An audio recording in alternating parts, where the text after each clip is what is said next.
Welcome to Land Academy. I'm Jack Butala. I'm Jill DeWitt. We show you how to buy real estate for half of what it's worth. And sell it on the internet really fast. We are Jack and Jill, and this is the Jack and Jill Show 2. With over 15,000 completed transactions, we're the experts at acquiring property. Of all kinds, not just land. For half price and flipping them for way more. All right, let's get this show started. Jack Butala with Jill DeWitt. Hi. Welcome to our show today. In this episode, Jill and I talk about Land Easements 101. We're going to define the three basic types of land easements and let you know what you need to know and what you don't need to know in our product type. Before we get into that, let's take a question posted by one of our members on the landinvestors.com online community. It's free. Okay.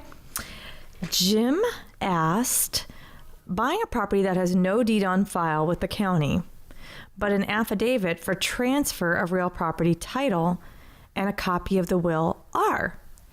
But I don't have a vesting deed. Is that an issue? I think this is a real serious issue. Yeah.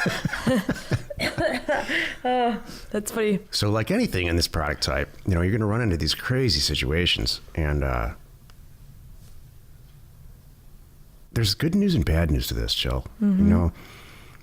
I always ask in these types of questions when there's issues to resolve with title and with ownership, what the economics are. So if you're buying a property for $1,000 that you know is worth $85,000, you're going to solve this issue. Oh, yes.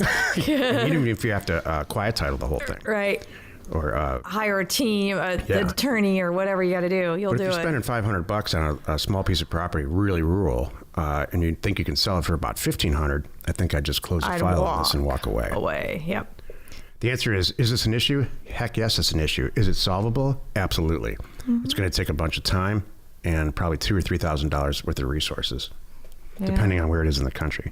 So that's it. There are some people in our group that made this their career, and they do it very, very, very well. They have made a career out of buying property from dead people's children who didn't have their estate in order. And they solve all those problems and take it off their hands for a substantial discount. So if this is your kind of thing, it's not my kind of thing. Is it? I don't think it's your kind of thing either. Not anymore. It's too easy to solve these problems by sending out more mail. Right. Exactly. And if you're staring at 15 deals and one of them's the one you just described, Jim, and then you've got these other 14, there's no issues and they're going to make some money on them, why bother? I have a question about this one too. Well, if this is the only thing too, maybe it's worth solving. But you throw something else in there, like now it may have some associated back taxes because no one's been monitoring it. No one can figure out how to transfer it. So why bother paying the taxes on it? Now you got another issue on it. And that for me is even more reason to walk away. There's so many properties out there. This is one thing that I want to make sure everybody knows. Stop hitting your head against the wall. Just quit picking these hard things. There's so many properties out there. This is how she talks to the kids. Yeah. Why? It's the exact same tone of voice. Yeah. It's hilarious. Like I just had a picture of my mom for a second. Like I was getting yelled at by my mom. That's like, great. How can I get out of here? Right. Why are you making this difficult? Move on. That's not the girl for you. It's not going to work. Jeez. Son, you could. I don't care how great she looks. You could have picked a woman that's a little bit thinner. Yeah. I tell ya. Great. Yeah. That's so funny. Move on. Up your numbers and move on. Up your numbers. That's right. There we go. You should be upping your numbers anyway. True. You should be looking at, I don't care where you are in your career. You should be looking at least 10 deals on your desk all the time. Do you know what? You should have so many properties, you're right, in your queue that we've already spent more time than's needed to on this one. The fact that you even typed it in, unless it's a really, really, like you just said, Jack, it's worth $85 and you can buy it for $1,000. Okay, got it. But otherwise, you've already spent more time than you probably need to. Here's why people don't have, every single listener here or every single member that we have don't have 10 deals on the desk at any given time because they don't have the money. And I've said this since the beginning of starting Land Investors. That is the worst reason I've ever heard. If you don't have time, okay, I get that. But if you don't, because we have more members who have money than we do members who have a ton of money and just want to do partner deals. We have more members do it that way than we have members who are interested in learning how to scrub data and generate That's true. Generate deal flow. That's true. And that's a good problem to have. Yeah, Because there's a small group of people that really know how to do this well. exactly. And then we have some who have both and are making in excess of 6 digits a month. Mm-hmm. I'm not going to name any names, but I talk to them all the time. I know you do. And they're working their way through the silver membership, gold, platinum, and eventually black level. Yep. If you have a question or you want to be on the show, reach out to either one of us, meaning me and Jill and me. Who else would it be? Landinvestors.com. You're so funny. Today's topic, Land Easements 101. What you need to know and what you really don't care about. This is the meat of the show. So there's 3 types of land easements. What the heck is a land easement anyway? What is an easement? Listen, everybody needs to get to their property. That's just all there is to it.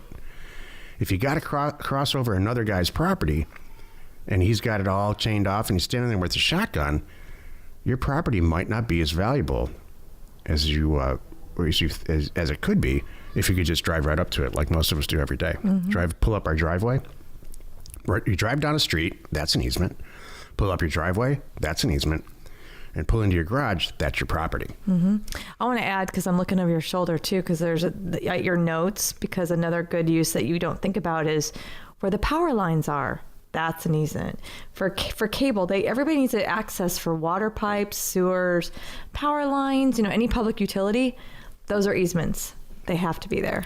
Right. So this is Easements 101, and we're not going to get into a tremendous amount of detail. If we get a lot of positive feedback, Jill and I will do a show in the future called Land Easements 202. I like that. The first type of easement is streets. You drive down a street.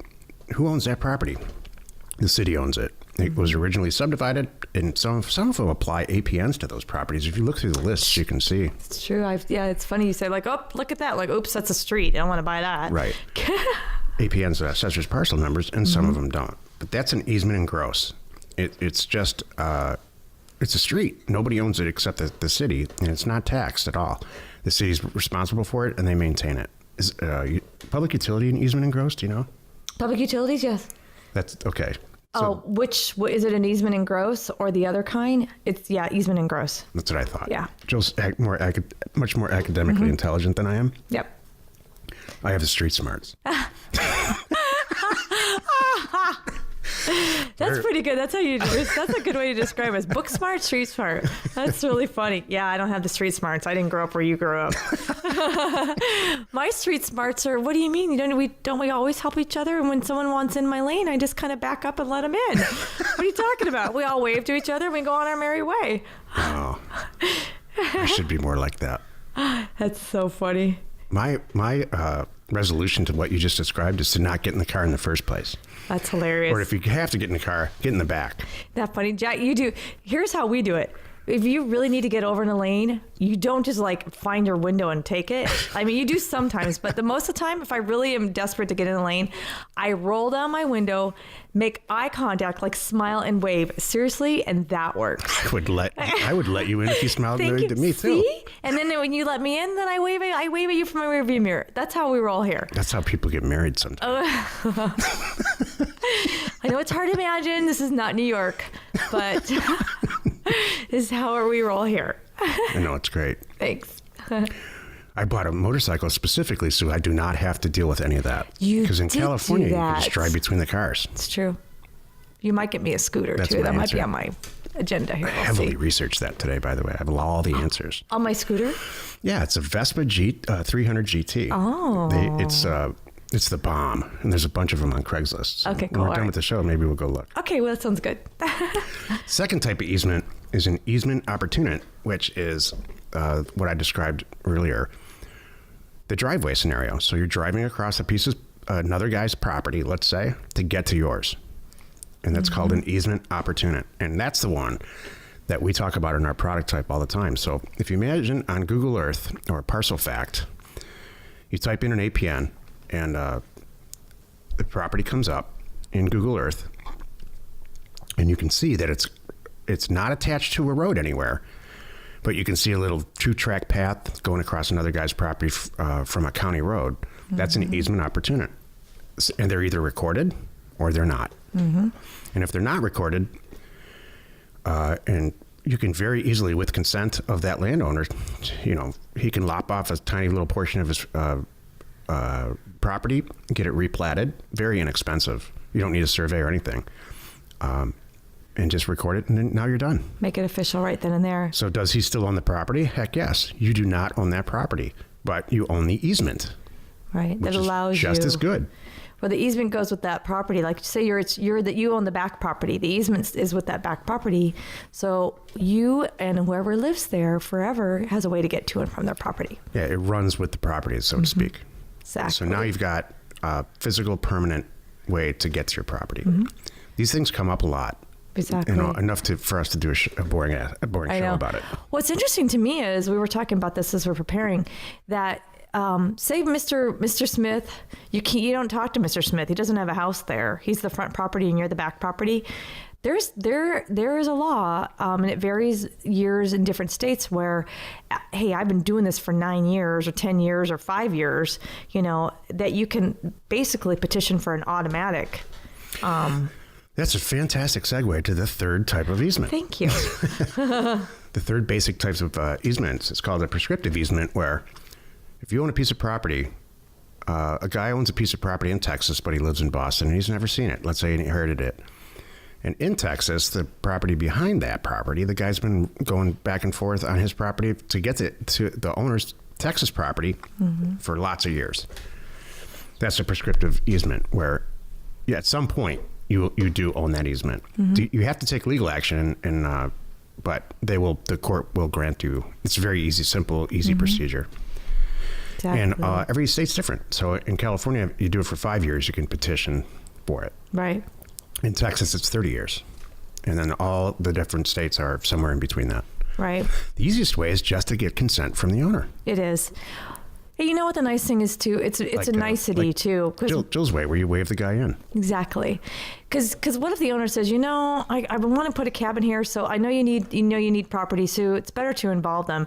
Because what if you've been driving on the east side of the property and he says, you know what, can we flip you to the west side of the property and you come at it this way? Because I really like the view. You want them to be involved. That's the nice thing to do. I mean, when is it? The Hatfields and McCoys, all those guys died for a reason.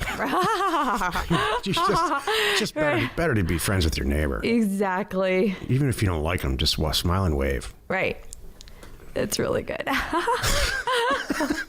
I love it. Join us in another episode where Jack and Jill discuss how to use information, that's me, and driving tips in California, and inspiration, that's me, to get just about anything you want from Jill. Woo!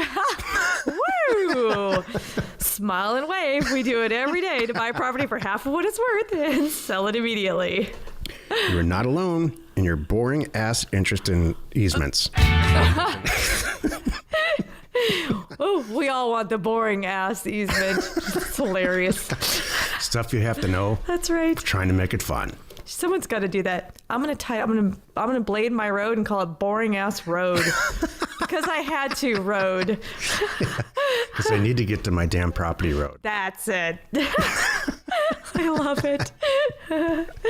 Because I'm not flying a helicopter in here, damn it, road. Listen to the profanity. Whoops, sorry. Information and inspiration. We better cut this off right now to buy undervalued property. We are Jack and Jill, and this was the Cash Flow from Land Show. We are the experts at acquiring property Of all kinds, not just land, for half price, just so we can flip it for way more. and really fast. Thanks for listening. You are not alone in your real estate ambition.